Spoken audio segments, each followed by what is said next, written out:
بارزانی و بزوتنەوەی ڕزگاری خوازی کورد. نووسینی مەسعود بارزانی. بەرگی یەکەم 1931 بۆ 1958. یەکەم ڕاپەڕینی بارزان 1931 بۆ 1932. کتێبی دووەم 1943 بۆ 1945. شۆڕشی بارزان 1943 بۆ 1945. بەشی چوارەم بە دەنگەوە هاتنێکی کاتی بۆ داخوازیەکانی شۆڕشگێڕان. هەنگاوە باشەکان لەلایەن حکومەتەوە. پاش گەڕانەوەی ماجد بۆ بەغدا، ئەنجومەنی وەزیران لە 25 یەکدا کۆبووە و ئەم بڕیارانی دەرکرد. یەکەم، دانانی کەسانی تازا بۆ ئیداری قەزاکانی ئامێدی و ڕەواندز و مێرگەسۆر و ئاکرێ و دانانی ئەفسەری پەیوەندی لە ماڵبەندی ئەم قەزایەنەدا.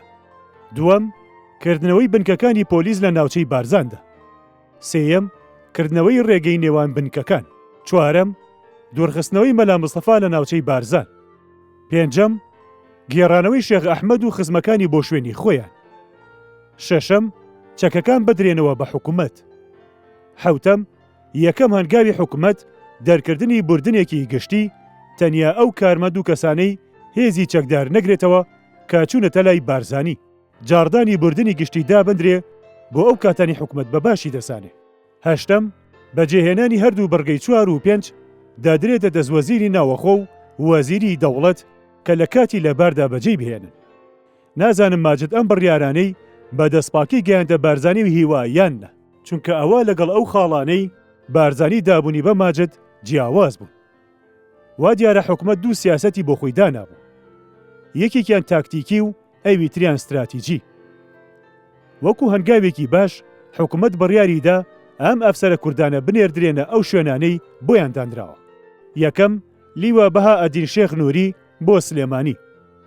دووەم، عەقید ئەمین ڕەواندزی بۆ ڕەواندز. سێیەم، نەقیب سەید عەزیز سەید عەبدوڵڵا بۆ مێرگەسۆر. چوارەم، نەقیب میرحاج ئەحمەد بۆ ئاکرێ. پێنجەم، نەقیب مستەفا خۆشناو بۆ بارزان. شەشەم، ڕاید عیزەت عەبدولعەزیز بۆ بلە. حەوتەم، نەقیب مەجید عەلی بۆ ئامێدی. هەشتەم، نەقیب فواد عارف بۆ پشدەر. بڕیاردرا ئەمانە پەیوەندیان بە وەزیری دەوڵەتەوە بێ. ئەمجا پێبژێوی بۆ ناوچەکە سەری کرد و لەژێر چاودێریدا هاتە دابەشکردن. دانانی ئەم ئەفسەرانەی پەیوەندیکارێکی باشی کردە سەر بارزان و هەموو ناوچەکانی کوردستان و بە هەنگاوێکی چاک هاتە ژمەر لە پێناوی چارەسەری ئاشتیانەدا. گەڕانەوەی شێخ ئەحمەد بۆ بارزان. لە 12ی 1944 حکومەت ڕێگەیدا بە شێخ ئەحمەد و هاوڵانی با خێزانەوە بگەڕێنەوە بۆ بارزان. لە گوندی سرێشمە بوو بە میوانی ئەحمەد شاباس. ئەویش خۆی و خزمەکانی هەموو ڕێز و خزمەتێکیان پێشکەش کرد. هێزێکی بارزانی بە سەرۆکایەتی ئەزعەت خۆشەوی گەیشتە سرێشمە بۆ پێشوازی گەڕاوەکان و پارێزگاری ڕێگە. بارزانی لە گوندی شانەدەر چاوەڕوانیان بوو. بارزانی دەیگوت ئەو ڕۆژە خۆشترین ڕۆژی ژیانم بوو. پاش گەڕانەوەی شێخ ئەحمەد سەرۆک هۆزەکانی هەموو ناوچەکان ڕژانە بارزان بۆ بەخێرهێنان و شادی دەربڕین و دووبارەکردنەوەی هاوکاریان لەگەڵ بارزانیدا، جگە لە کەلحەی ڕێکانی و شێخ ڕەشیدی لۆلان. سەردانی بارزانی بۆ بەغدا. لەم ماوەیەدا ماجد زۆر خەریک بوو، هاتوچووی نێوان بەغدا و کوردستانی دەکرد. لە 22 لەگەڵ بارزانیدا چوو بۆ بەغدا بە مەبەستی پتەوکردنی بڕا و لابردنی گومان و مۆرکردنی ڕێکەوتنامە. هەروەها هەلێکی باش بوو بۆ بارزانی کە چاوی بەسەرانی هیوا و کەسانی کورد بکەوێ و بیر و ڕا ئاڵ و گۆڕ بکەن. بارزانی لە ئوتێلی شەتڵ عارەبدا بەزی بوو. لە بەغدا بە گەرمی پێشوازی لێکرا، لەگەڵ وەسی و نووری سەعید و وەزیرە پەیوەندیدارەکاندا کۆبووە.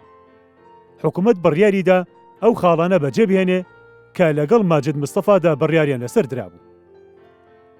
سەردانەکەی بارزانی یەک هەفتەی خایاند و پاشان گەڕایەوە بارزان. یەک لێو هەنگاوانەی ماجد هاوێشتنی بانگێشتکردنی ژمارەیەکی زۆر لە سەرۆک هۆزەکانی کورد بوو بۆ کەرکووک. داواشی لە نووری سەعید کرد بێتە کۆبوونەوەکە و گوتەیەک پێشکەش بکات.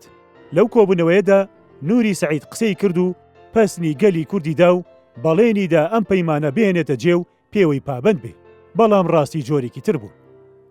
زۆربەی ئەندامانی حکوومەت ناکۆک بوون لەسەر ئەوان بە دانەواندنی نووری سەعیدان دادەنا.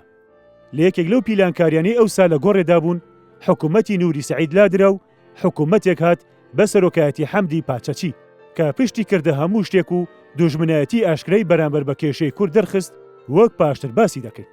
بەڵام حکوومەتی نووری سەعید لەو چەند ڕۆژانی هێشتا مابوو دەسەڵاتیدا بە ماجد مستەفا هەندێک گیر و گرفتی لابەلا چارەسەر بکات. وەکو پاشتر لی دەدوێت. پاش چەند مانگێک لە گەڕانەوەی ئەفسەرەکان و دەستکردنەوەیان بە فەرمانی خۆیاندا فەرمان دەرچوو بۆ ئەمیر ڕەواندزی و سەید عەزیز. یەکەمیان بچێتە سەربازگەکەی خۆی و دووەمیان بچێتە دەورەیەکی سوپایی. ئەمە بە پەینامەیەکی سەید عەزیز لە 2/4/1944 بۆ عیزەت عەبدولعەزیزی نووسیوە. پاشەم بڕیارە نیازی حکومەت گومانی تێکەوت و بەندەکانی ڕێککەوتنامەکە وەستێنران و بارەکە گرژ بوو. دەست لە کارکێشانەوەی وەزارەتی نووری سەعید و دەستپێکردنی گەمە.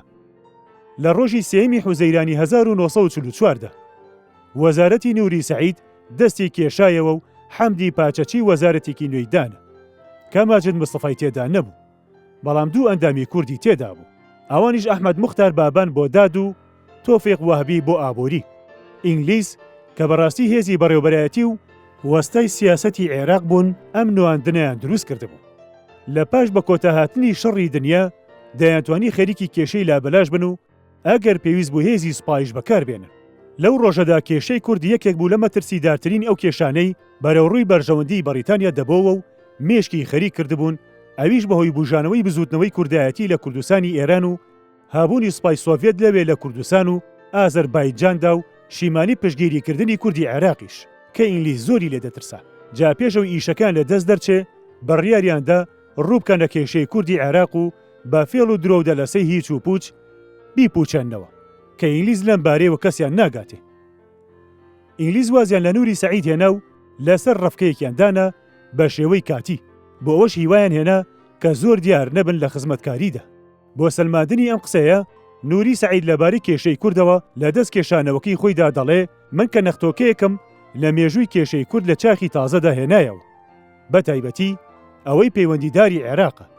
دەبێ ئەو نەخشێژ ڕوون بکەمەوە کە دەبێت لە بەڕێوەبردننی ئەواندا لەم هەلومەرجەی ئێستاتیایدان ڕوون بکەمەوە. بە پێی بۆچوونی من کوردی عێراق بەسەر سێ چیندا دابەش دەبن.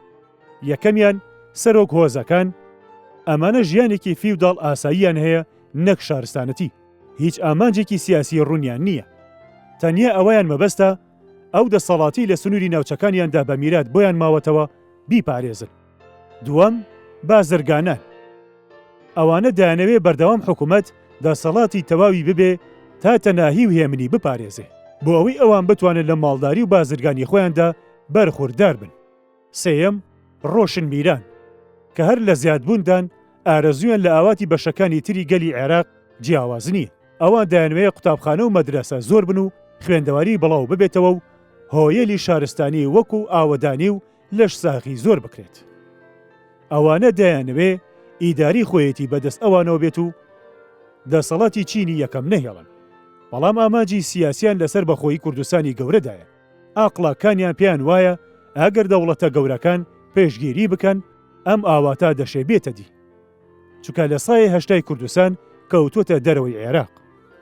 جا ئەگەر ئێمە سەرنجی دەنگ و باسەکان بدەین لەم شەڕەماڵ وێرانکاریەدا دەبینین هەندێک دەوڵەتی گەورە دەیانەوێ کێشەی کورد بۆ بەرژەوەندی خۆیان بەکاربێنن، هەرچەندە ئەم بەکارهێنانش نەبڕاوەتەوە، بەڵام کەسیش نازانێ ئەم بەڵێنانە تا کوێ بڕدەکەن و چیان لێ بەرهەم دێت.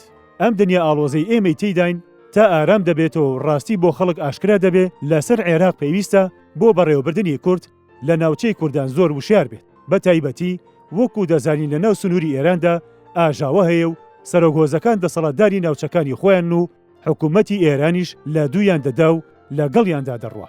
وەکو بیستومە لە ناوچە کوردیەکانی ئێراندا کە هاوسنووری تورکیان و لەژێر دەسەڵاتی ڕووسەکاندا کورد بۆ ڕێخستنی کاروباریان چەند ئەنجومەنێکیان پێکەوە ناو، بەڵام لە ناو تورکیادا سوپای تورکیا لە جاران زیاتر بۆ وریایی و ڕاگررتنی تەناهی هێنراوەتە سەر سنووری ئێران و عێراق.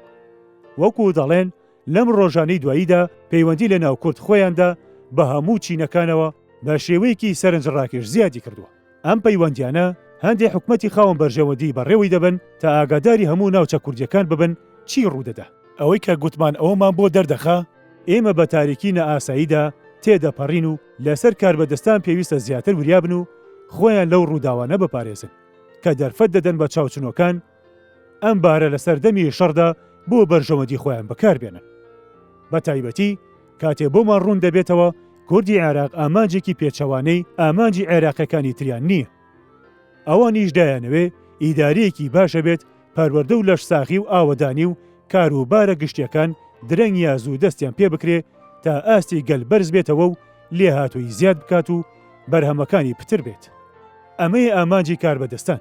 ئەگەر هاتوو هەندێک لە چاک کاریەکان دواکەوتن نەبێتە هۆی بیان و ناڕەحەتی بۆمان یان شێواندنی پەیوەندی نێوان کورد و برا عەرەبەکانیان. من کە داواتان لێ دەکەم بایەخێکی تایبەتی بە ناوچەکانی باکوور بێتەدان و ئەوەی پێتان دەکرێ لە پێش شوێنەکانی تردا بۆمان بکەن. لەبەر ئەوەیە ئەم بارە نەئاسایی ئێستا وەی دەبێت. هەرچەندە ئێمە دەبێ وەکو یەکیەتیەکی یەک پارچە بڕوانینە عێراق و چاککاری وا بکەین کە خێرەکەی هەمولایەک بگرێتەوە.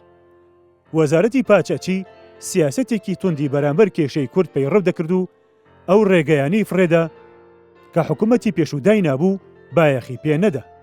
نوری سەعید سەرۆک وەزیران. نوری سەعیدی سەرۆک وەزیران فەرمانی بە هەموو ئەفسەرەکانی پەیوەندی دەکرد دەست بەجێ بگەڕێنەوە سەر بازگەکانی خۆیان. لە کاتی گەڕانەوەژیاندا بە چاوی گومانەوە سیر دەکران. سەرکردایەتی هیوا و بارزانی تەکبیریان کرد و بڕیاردرا عیزەت مستەفا و میر حاج پشووی 2 مانگ وەربگرن و ئەوانی تر بگەڕێنەوە بۆ بنکەکانی خۆیان. پەیوەندیکردن بە ڕێکخراوە سیاسیەکانی کوردیەوە. عیزەت چوو بۆ سووریا تا پەیوەندی بکە بە کۆمەڵی خۆی بوونەوە و لەگەڵیاندا ڕێک بکەوێ. مستەفا خۆژنا و میر حاج چوون بۆ مەهاباد بۆ پەیوەندی لەگەڵ کۆمەڵی ژێکاف بۆ هەمان مەبەست.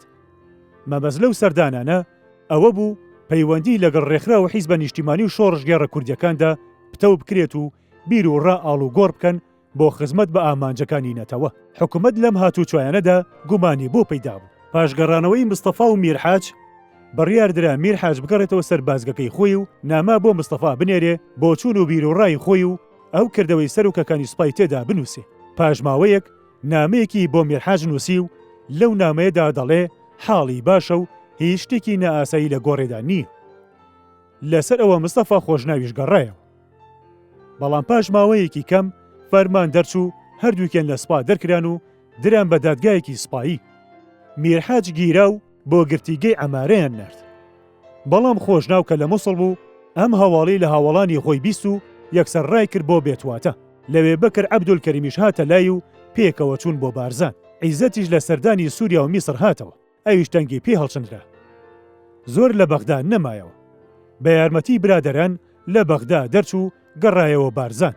پاش ئەوەی برادەران لە بەغدا دەریان کرد و توانی بە سەلامەتی بگاتەوە هەولێر. حکوومەت دەستی لە تەنگ پێهەڵچنینی ئەفسەرەکان هەڵگرت و میر حاجیش بەردرا و نێردرا بۆ وەزارەتی بەرگری. بەڵام ئەو لەو دەرفەدەدا بەغدای بەجێهێشت و خۆی گەیاندەوە ئەفسەرە هاوڕەکانی لە بارزان. لە کردەوەی حکوومەت و لەو هەواڵانەی لە نیشتیمانیەکانی ناو حکوومەتەوە دەگەیشت ئاشکرا بوو حکوومەت گوێ ناداتە مافەکانی گەلی کورد و خۆی بۆ پەلامارێکی سوپایی بەربڵاو ساز دەدا کە ئیمپریالیزمی بەریتانیا ڕاستەوخۆ پشتی دەگرت. لەبەر ئەوە بارزانی هێزەکانی خۆی تەواو ساز کرد. دەیزانی یەکەم هەنگاوی پێویست ڕێخستنی ڕیز و پێکێنانی یەکێتێکی نیشتیمانی و نێشتنی ناکۆکی کۆنی ناو هۆزەکانە تا هەموو کەلەبەرەکان لە بەردەم دوژمندا بگیرێن کە نەتوانێت لێەوە پەلامار بدە. بۆ ئەم مەبەستە بڕیاریدا گەڕانێک بە هەموو کوردستاندا بکە بۆ سازدانی جەماوەر و ڕاکێشانی پشگیری هۆزەکان. بارزانی لە هەڵوێستی ڕێکخراوە سیاسیەکان و کۆمەڵانی جوتیارانی کوردستان دڵنیا بوو، بەڵام گومانی لە هەڵوێستی سەرۆک هۆزەکان هەبوو. لەبەرەوەی دڵسۆزی کوڕی هۆز بۆ سەرۆکی هۆز و فەرمانبردنی کوێرانەی ئەو کارێکە یاسایی هۆزایەتی چەسپاندوێتی و پێی ڕاهاتوون. زۆر پێویست بوو تەقەلا لەگەڵ سەرۆک هۆزەکاندا بدرێت بۆ ڕاکێشانیان یان هیچ نەبێ بۆ بێلایەنیە. گەڕانی بارزانی لە ناو هۆزەکاندا لە نیوەی دوایی ساڵی 1944دا بارزانی سەرەتای گەڕانی خۆی بە ناوچەی زێبار و سوورچیدا دەست پێ کرد. تکای لێکردن ناو کۆکیەکانیان وەلاوە بنێن و پێک بێنەوە و ئەو کۆنەقینەی هۆزایەتی لەبیر ببەنەوە و کێشەی گەل بخەنە ژوور هەموو کێشەیەکەوە. بەڵێنی تەواوی لە سەرۆک هۆزەکان وەرگرت کە لایەنی گەل بگرن و دوای هەڕەشە و پشی حکوومەت نەکەون. پاشان هاتەوە بارزان بۆ دەستپێکردنی قۆناغی دووەم کە برێتی بوو بە گەڕان بە ناوچەی هەولێردا. لێرە لە ماڵی ساڵح بەگی میران لەگەڵ سەرۆک هۆزەکانی خۆشناوەتی لە شەقڵاوەدا کۆبەوە و بەڵێنی یەکێتی و یارمەتی لێ وەرگرتن. ئەمجا بە دەشتی هەولێردا ڕۆیشت و لە ماڵی مەلا ئەفەندی کۆبوونەوەی لەگەڵ سەرۆک هۆزەکانی ناوچەکەدا کرد و لە ماڵی فەتاح ئاغای هەرکی لە گوندی میران خۆر کۆبووە و هەمویان بەڵێنیاندا پشتی بگرن و لایەنی حکومەت نەگرن و دەوری نیشتیمانی خۆیان بەجێ بهێنن ئەگەر کوردستان کەوتە بەر پەلاماری دوژمن. ئەم بەڵێنانشیان بە سوێندی گەورەوە مۆر کرد. بارزانی سەردانی سەعید قەزاز متەسەڕیفی هەولێری کرد و پاشان گەڕایەوە بۆ بارزان بەو هیوایی لە بەهاردا گەڕان بە ناوچەکانی تری کوردستان لە 1945 تەواو بکە. باری گشتی بەرەو خراپتری دەچوو. بارزانی لە دواییەکانی تشرینی یەکەمی 1944دا نامەیەکی بۆ وەزیری ناوەخۆ نارد. ئەو گوێنە دانە ڕێکەوتن نامە و خراپکاریەکانی حکوومەتی تێدا ڕوون کردەوە، بەڵام وەڵامی وەرنەگرتەوە.